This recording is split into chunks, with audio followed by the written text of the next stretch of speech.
পাহাড়ের সমস্যা সমাধানে 3টি কাজ করলে পাহাড়ের সমস্যার সমাধান হইতে পারে।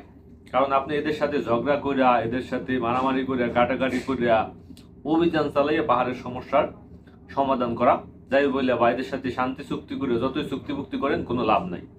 এখন যে দাবিটা তারা তুলছে যে তাদেরকে আদিবাসী হিসেবে ঘোষণা করা হোক, তারা উপজাতি এবং ক্ষুদ্র নৃগোষ্ঠী এই দুইটা শব্দ তারা কোনোভাবেই মাইনে নিতে পারতেছে না। যে তারা তারা দাবি করতেছে আমরা উপজাতি না।